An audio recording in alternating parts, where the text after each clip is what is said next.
Overall, everybody did well, and it went pretty well. You're over at Attack just now? Yeah, we just over there, just coming back. Are you done for the day then, or?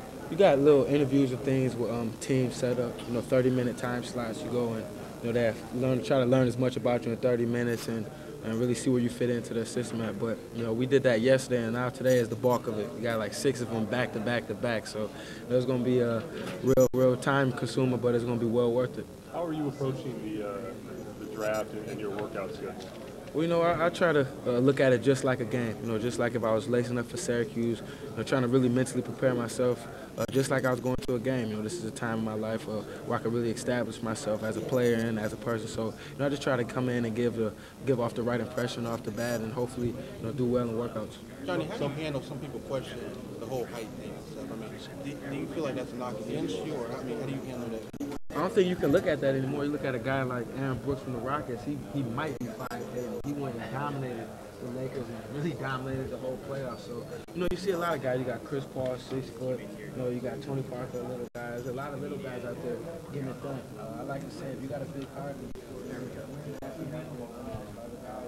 go out there and play the best of them. Some players are selective about what teams they work out for. What's your approach to your workout schedule for different teams? Well, I sat down and talked to my agent, Leon Rose. We went over, a list of teams that need point guards and, from a certain range. So I think, our list is pretty good, and I just can't wait to get it started. When will you start those individuals? June 5th at Toronto. Will be the first. June 5th at Toronto. Have you worked out for the Bulls when you playing? Yeah, I worked out for the Bulls while I was here. I've been here for about 3 weeks working out at the Attack facility, so I kind of know the baskets a little bit, got a little upper hand on some of the other guys. But I worked out with the Bulls and it really went well. I like the coaching staff and I like the way they play up tempo and the great nucleus of guys that have it. I couldn't understand why they would bring me in either, but they talked to me and said it's times where we wish to move Derrick Rose off the ball and things like that. So when they said that to me, it started all falling into place. So everything went well there and it was great. How did that workout go? I know some other. I think Patrick Mills. Yeah, Darren Collison, Tony Douglas. It went really well. We did a lot of shooting things, really showing where your shooting ability are, and we did a competition, one-on-one closeouts, 2-on-2 and 3-on-3. So overall, I think it went well, and I think I did pretty well. Other than when you met with some of the guys, the management, Bulls management, what were some of the things that they said to you, other than the fact that they like to maybe move Derrick off the ball? Well, they said, they like my intensity on the court. They like how I can push a tempo, and they was watching me for a while, and they said at Syracuse you couldn't see me really play man-to-man defense. A lot of people questioning my man-to-man defense, but they said they seen me play for the USA team and really disrupt the offense, slow the offensive game up for opposing ball handlers and things like that. So they just said they liked what they seen out of me, and hopefully I'll be there for them to draft. You talk about ties, and you read the internet accounts of the 6 overtime game in the NCAA tournament. They write about you as an Iron Man. Well, I think, you have to be a well-conditioned athlete. The 6 overtime game, that was all luck. I didn't know. You can't prepare yourself to play 6 overtime. That's just something adrenaline took over. But, just being a guy out there, being a little guy, being a guy, that has to do a lot of run around, that has to check guys 94 feet, that has to push the tempo, that has to, really know where everybody's at in every single second of the game. You got to be a well-conditioned athlete. You got to be out there, and, my coach always told me when I was younger, when your legs start to go, that's when your mind starts to go. So I really make it a big point to be well-conditioned out there so I can play to the best of my abilities. Jonny, the Kings need a point guard, and they got a guy out there that I think you're fairly tight with. Did you talk to Dante at all about the possibility of rejoining? Well, we definitely talked about that a couple weeks ago. Just to get out there with Dante would be great. It was a good year with me and him. We had a lot of fun. We were really close. But, whatever happens, happens. I prepare myself for any situation that is at hand. And if I was to go to the Kings, I would love it just to have a guy out there with Dante Green out there that I know, and it'd be great. I believe they requested an interview with you. Have you sat down with them yet last night? Or no, I haven't sat down and talked with them yet. But. What about the other interviews that you've been through? What was that experience like? Was it as simple as you might have thought it was? Was there a lot of difference in the questions asked by the different teams? Well, not really. They just try to connect with you on a personal level. That's the thing. They already know what you can do on the court. So they just want to know Jonny Flynn as the person, or the player as the person, not the guy on the court. So it's a lot of personal questions. They ask you about your history, your background, are you a family-oriented guy, and things like that. So it's really just connecting with you on another level. What teams did you have last night, Jonny? The Sixers. The Sixers, Minnesota, and I think the Bulls again. Sixers, Minnesota. And you got a bunch tonight. I got a bunch, like 6 in a row. Sixers, like from 145 to 7:45 or something like that. So. Is that more tiring than a 6 overtime game? It's definitely, because you got to come in and you got to talk the whole time. You got to sit upright. You got to give up the good impression. So, that's way more tiring than out there. Playing basketball, that's the easy part of it. I play that all day. This is the hard stuff right here, sitting and just talking to people for hours. So you met the Bulls again last night after they worked out the Berto? Yeah. Did you work at the Berto when you came in? Yeah, that's what we worked out at. It was a great facility over there. I really like the coaching staff. Vinny Del Negro did a good job his first year as a coach there, and just have a great young nucleus. You got Derrick Rose, Tyrese Thomas, Joakim Noah, have a great bunch of guys there, and the Bulls are on the uprise. You see them in this playoffs this year.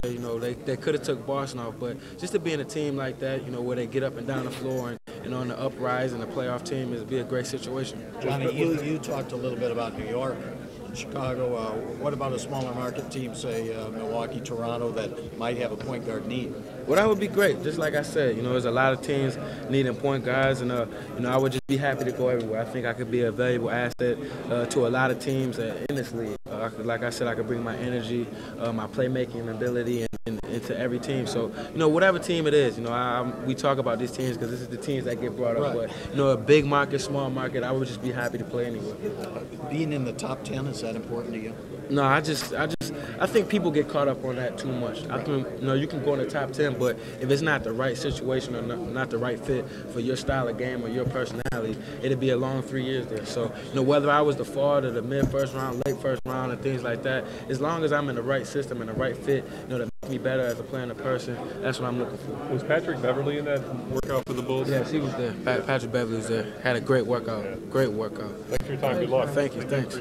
Johnny, what's your schedule been like since you left Syracuse? What have you been doing? I know you went to Attack, but what exactly has your schedule been like each day?